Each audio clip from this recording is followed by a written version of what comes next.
Equality and diversity. What does it mean? Equality is ensuring individuals or groups are treated fairly in order to promote an equal society. Everyone should have an equal opportunity regardless of their race, gender, disability, religion, age, or sexual orientation. Equality is not about being politically correct or telling people what they can and can't say. It's about treating others how you would want to be treated. Diversity is about recognising individual as well as group differences and placing a positive value on diversity. Diversity is everything that is different about everybody. Different individuals valuing each other regardless of skin, intellect, talent or years. Diversity is any and all aspects of difference, whether these are visible or invisible. The aim of diversity is to enrich the organisational culture and the working environment. Diversity is a set of conscious practices that is more than just acknowledging or tolerating difference.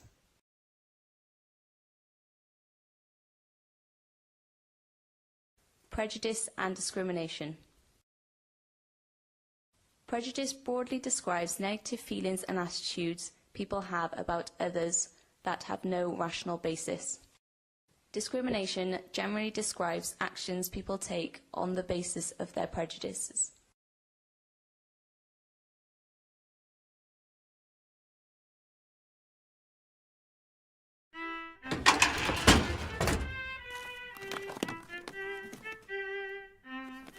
There have been many attempts to legislate against discrimination.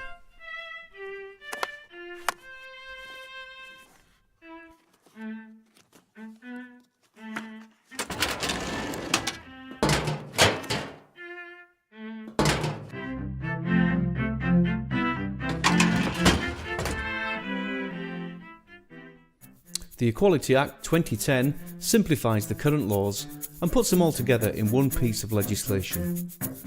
Also, it makes the law stronger in some areas, so depending on your circumstances, the new Act may protect you more.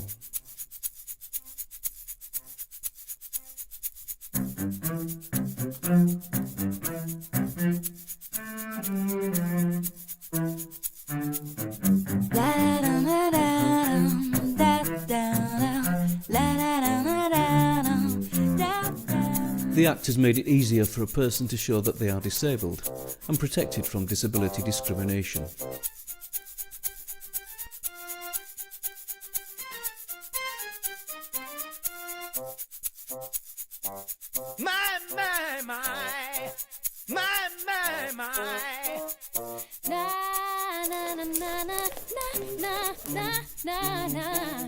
The Act protects people of all ages.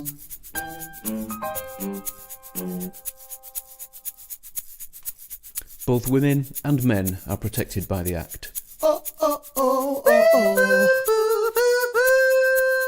The Act provides protection for transsexual people. A transsexual person is someone who proposes to, starts, or has completed a process to change his or her gender. Baby, baby, baby, baby. Race includes colour, nationality, and ethnic or national origins.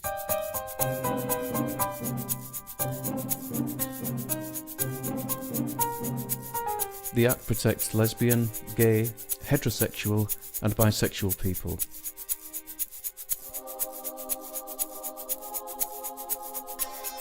In the Equality Act, religion includes any religion.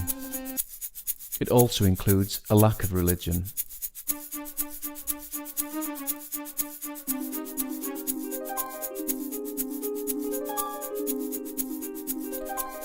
The Act protects employees with partners from discrimination.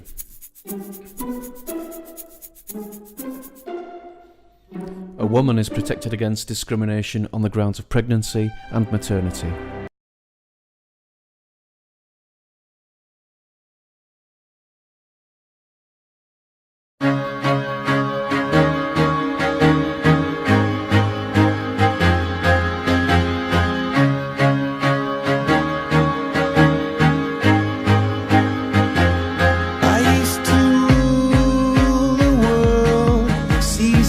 eyes when I gave the word. Now in the morning I sleep alone.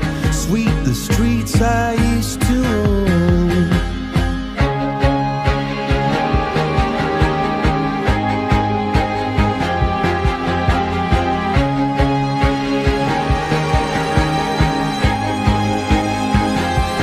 I used to roll the dice, feel the fear in my enemy's eyes, listen as the crowd would sing. Now the old king is dead, long live the king. One minute I held the key, next the walls were closed on me, and I discovered that my castle stand upon pillars of salt and pillars of sand. I hear Jerusalem bells are ringing, Roman cavalry choirs are singing. Be my mirror, my sword and shield, my missionaries in a foreign field. For some reason I can't explain, once you've gone it was never, never an honest word. And that was when I ruled the world.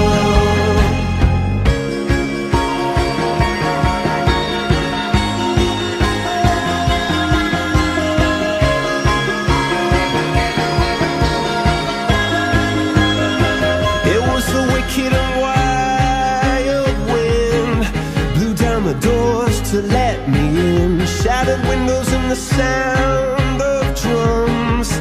People couldn't believe what I'd become. Revolutionaries wait.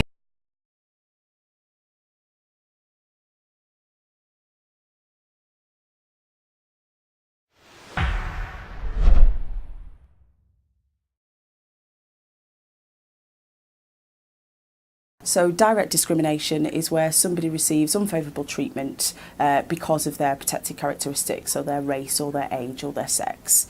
It can also be where somebody perceives them to hold that characteristic, or they've been associated or feel they've been associated with somebody with that characteristic.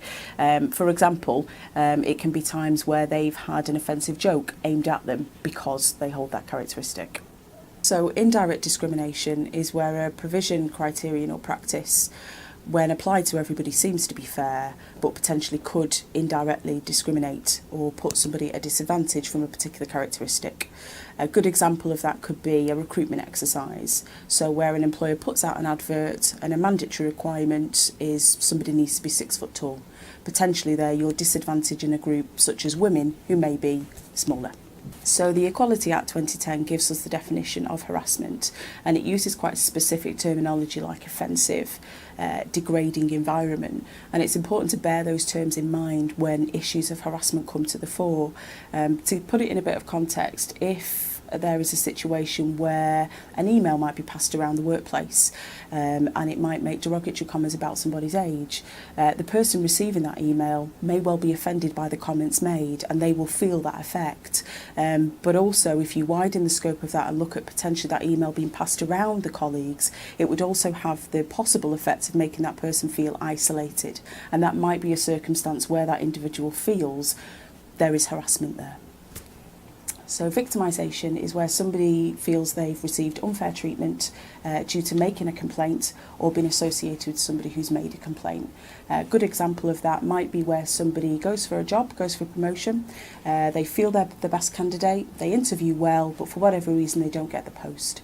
And for them, the only reason why they feel they haven't been successful is because they have given evidence or been involved in an investigation where somebody else has raised a complaint of discrimination. Discrimination is when somebody feels that they've been treated less favourably or unfairly because of what's called a protected characteristic. Protected characteristic is something that somebody possesses, for example, their age, their race, their gender. So when we talk about age, this refers to the age of the individual, but also the range that they fall within. It applies to both younger and older workers. Gender reassignment is covered under the Equality Act. This is the process of transitioning from one gender to another. A person would normally be covered if they are proposing to start, are currently undergoing, or have completed the reassignment process. The equality rules provide women with protection against discrimination because of any pregnancy or maternity.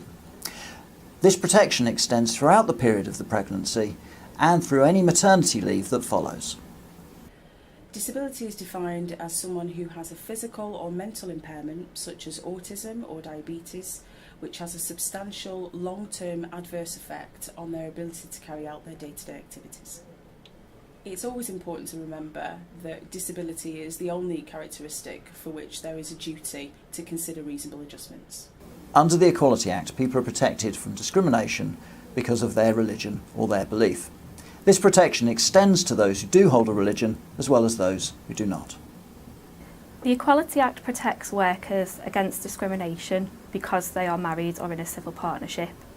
Remember, this would include gay, lesbian and heterosexual couples. Workers are protected from discrimination due to their race. It's important to remember that race includes their colour, their nationality, their ethnic or national origin. The Equality Act protects both men and women against discrimination because of their sex. The Equality Act provides protection against discrimination on grounds of sexual orientation. This means that people who are gay, heterosexual, lesbian or bisexual receive the same protection under the law.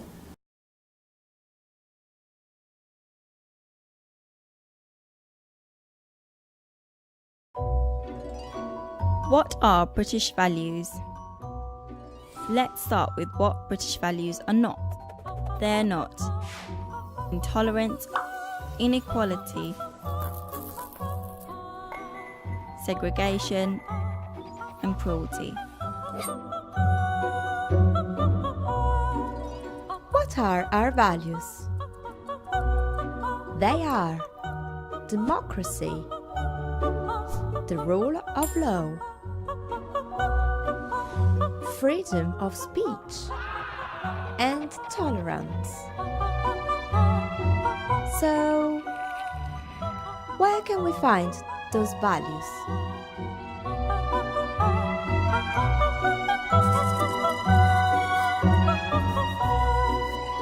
This is Houses of Parliament, the meeting place of the UK Parliament.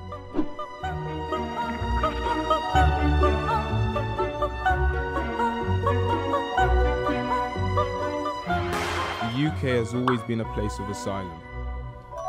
Hundreds of years ago, oppressed Protestants found peace in the UK. Our history is about welcoming people from different parts of the world. Our identity is multicultural. We are a richer society today thanks to our differences. Where can we find our next value? We are in Hyde Park Speakers Corner. This is an area where open-air public speaking, debate and discussions are allowed. Freedom of speech is about being able to say what you want without fear.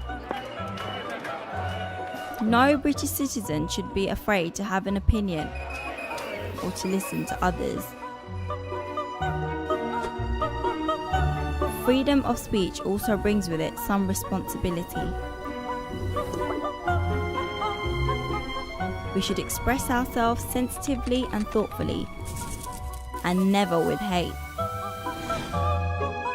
Many countries around the world do not have a free press, and individuals can be punished or put in jail for expressing their views.